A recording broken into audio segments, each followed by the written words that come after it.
If you look at any photo or video from the 1970s, you likely notice that the average American was much slimmer than they are today. People were lean without expensive gym memberships or constantly counting calories. Their normal way of life helped them to keep the weight off.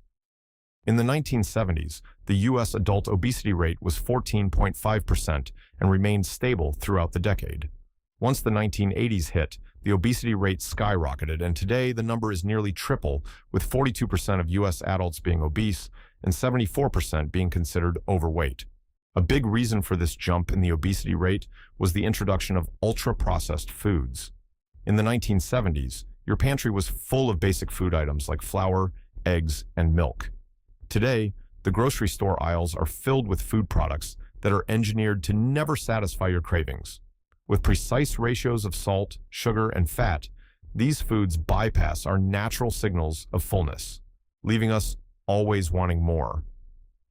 In the 1970s, the percentage of these ultra-processed foods was a small fraction of the daily calorie intake. Today, even basic food items like white bread have an ingredient list that looks more like a science experiment. The data shows we didn't suddenly become lazy, but our diets have become full of processed foods with ingredients like high fructose corn syrup. In the 70s, walking was also a big part of your daily routine. At this point, the American lifestyle hadn't been optimized for sitting yet, making it necessary for you to walk to get to your destination. Malls were still thriving and required shoppers to walk through a sprawling collection of retail stores.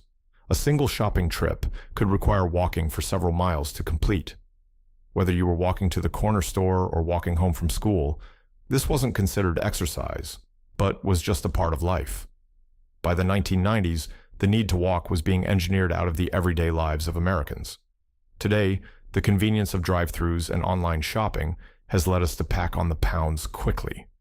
Now, if you want to get the same number of steps as someone in the 1970s, it often requires a treadmill and intentional effort. One overlooked aspect of the 1970s lifestyle that led to slimmer figures was the prevalence of smoking. While we now view this era as a public health crisis, it played a part in keeping Americans thinner and consuming less calories. Nicotine aids in the weight loss process by raising your resting heart rate and suppressing your appetite. For the 40% of Americans who smoked in the 70s, a cigarette helped to reduce the discomfort of skipping a meal. This was known among smokers, even leading to weight loss branded cigarettes that included more appetite suppressants. As we know now, the appetite suppressing benefits didn't make up for the damage cigarettes did to the rest of the body. While this was more of an accidental reason for keeping Americans thin, it still played a part in the changes over the years. Today, many people have traded the addiction to smoking for addictive sugar-filled snacks. As a 70s kid, you likely had a more active childhood than kids today. From the moment the school bell rang until the sun went down, you were playing outside with your friends. Instead of sitting on a couch playing video games, you had to make your own entertainment. This meant riding your bikes around the neighborhood, playing tag, or exploring the woods near your house. With a world that still rewarded exploration, you could burn thousands of calories without even trying. In the 1970s, childhood obesity was rare with only 5% of children. Today, that number has quadrupled with over 20% of children being obese. These benefits of being active in childhood also carried over into adulthood. You set yourself up a physical foundation that gave you a head start over the kids of today who live a more sedentary lifestyle. In the 70s, most Americans only ate during their 3 meals per day. The modern habit of eating small amounts of food throughout the day wasn't common, and eating a snack was more of an occasional treat. As a kid, you were taught that eating between breakfast, lunch, or dinner was discouraged.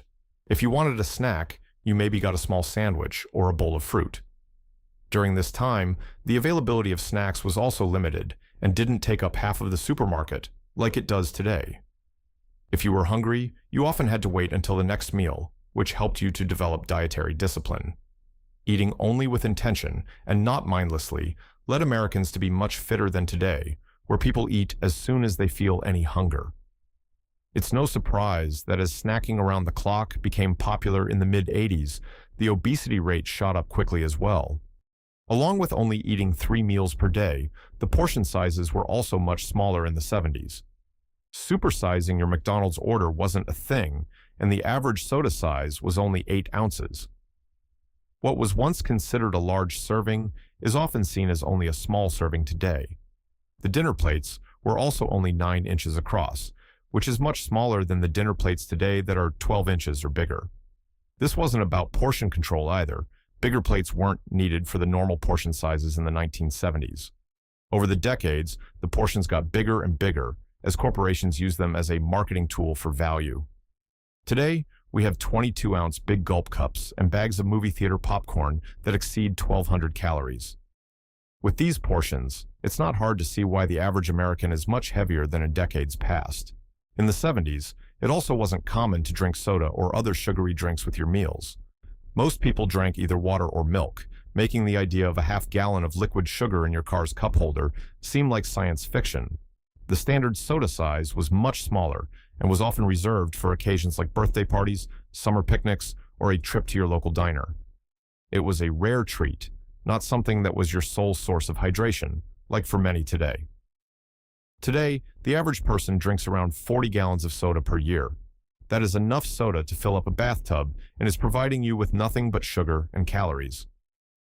From juice to soda, 1 in 4 Americans don't drink a plain glass of water on an average day, replacing the world's most necessary resource with a stream of flavored and sweetened beverages. The last reason why Americans were much thinner in the 1970s was the lack of screens.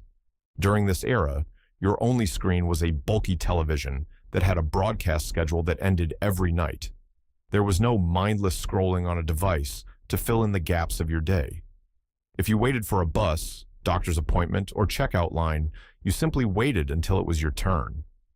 This lack of screens forced you to seek out other activities, which could be organized sports, hiking, and more. By the 2000s, the world had shifted to focus more on digital exploration and entertainment.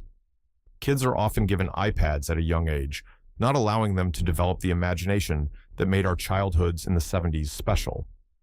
Today, the screen time has taken its toll on our bodies and led us to live a mostly sedentary lifestyle. In many ways, Americans are suffering from a more convenient lifestyle than previous decades. People in the 70s didn't have superior willpower. They were a product of their environment like humans during any other time period. We lost lifestyles that required physical effort to complete many of our daily tasks. Today, we don't have to walk to a phone booth to make a call or walk around the mall looking for a particular clothing store. Everything is easily accessible and focused on delivering the highest level of comfort. However, being healthy isn't impossible in the modern age, and you can still take away many of the core principles that kept people thin in the 70s. By walking more, eating smaller portions, and minimizing snacks, you can maintain the same figure as those 50 years ago. Thanks for watching. What do you think is contributing most to the health decline over these decades? Let us know in the comments down below. Don't forget to like, share, and subscribe so you don't miss out on any of our new videos.